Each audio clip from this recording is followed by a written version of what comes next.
Assalamualaikum warahmatullahi wabarakatuh. Hi guys, my name is Dimas. I'm from class PBI 2C. In here, I want to tell you about the type and style of leadership.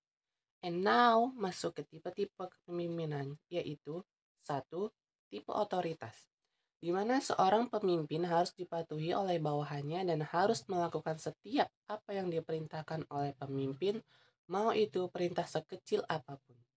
Dua, tipe paternalistik. Tipe ini sangat mengutamakan nilai kebersamaan terhadap pemimpin dan para pengikutnya, sehingga pemimpin dapat mengayomi para pengikutnya dan memperlakukan semua orang dengan adil dan rata. Tiga, tipe karismatik. Tipe ini sangat-sangat tidak mempersoalkan nilai yang dianut, dan tipe ini mempunyai daya tarik tersendiri sehingga ia mempunyai pengikut dalam jumlah besar. 4. Tipe demokratis. Nah, di tipe ini pemimpin selalu memberikan bimbingan kepada pengikutnya dan ia selalu menerima masukan, nasihat, kritik, saran dari bawahannya. Sehingga pemimpin ini bisa dikatakan pemimpin yang dapat bersosialisasi dengan baik dan mendorong bawahannya untuk menumbuhkan kreativitas. 5. Tipe militeristis. Tipe ini sangat keras sebab ia menggunakan sistem perintah dari atasan ke bawahan dan harus selalu patuh. Adapun gaya-gaya kepemimpinannya itu, satu, gaya kepemimpinan demokratis. Gaya ini di mana pemimpinnya memperhatikan partisipasi dan keterlibatan anggota tim atau kelompok dalam pengambilan keputusan dan memfasilitasi diskusi terbuka dan kolaborasi. Dua, gaya kepemimpinan delegatif.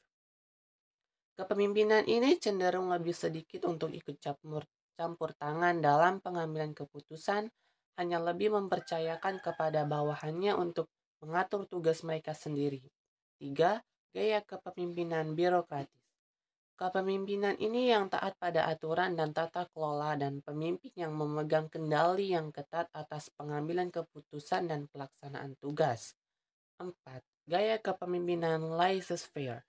Kepemimpinan ini membebaskan para bawahan untuk mengambil keputusan dan bertanggung jawab atas tindakan mereka sendiri tanpa terlalu banyak campur tangan dari pemimpin. 5. Gaya kepemimpinan otoritas. Gaya kepemimpinan ini 100% keputusan dan kebijakan yang dibuat oleh pemimpin, segala tanggung jawab dipegang oleh pemimpin dan bawahannya, hanya melaksanakan tugas yang diperintahkan. 6. Gaya kepemimpinan karismatik. Gaya ini hanya mengandalkan mulut pemimpin yang banyak bicara, seolah-olah pemimpin ini punya daya tarik tetapi terkadang omongan tidak sesuai dengan apa yang dilakukannya. 7. Gaya kepemimpinan diplomatis. Gaya ini menekankan pada penggunaan diplomasi dan negosiasi untuk menghindari konflik dan mencapai kesepakatan yang saling menguntungkan bagi semua pihak yang terlibat. 8. Gaya kepemimpinan moralis. Pemimpin ini cenderung hangat dan sopan santun ke semua orang. Ia mempunyai rasa empati dan selalu sabar dalam permasalahan anggotanya, tetapi ketika ia sedang emosi, maka sangat tidak stabil untuk dikendalikan. 9. Gaya kepemimpinan administratif. Gaya ini menjadikan seorang pemimpin yang cupu atau tampak takut dalam membuat keputusan dan mengambil resiko. 10. Gaya kepemimpinan analitis. Gaya yang berfokus pada pengumpulan dan analisis data untuk membuat keputusan yang informasinya didasarkan fakta, logika, bukan hanya intuisi atau pengalaman pribadi. 11. Gaya kepemimpinan entrepreneur. Gaya ini biasanya selalu mencari pesaing dan kurang mengutamakan kebutuhan kerjasama. 12. Gaya kepemimpinan visioner. Gaya yang menekankan pada kemampuan seorang pemimpin untuk memiliki visi jangka panjang dan memimpin tim untuk mencapai tujuan tersebut. 13.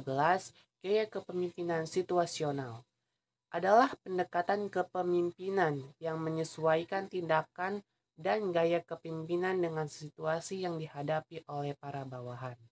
14. Gaya kepemimpinan militeristik adalah gaya kepemimpinan yang sering diterapkan di lingkungan militer, di mana pemimpin memegang kendali penuh atas bawahan dan menekankan disiplin, hierarki, kepatuhan, dan kontrol ketat dalam menjalankan tugas. Jadi itulah pembahasan tipe dan gaya kepemimpinan. Wassalamualaikum warahmatullahi wabarakatuh.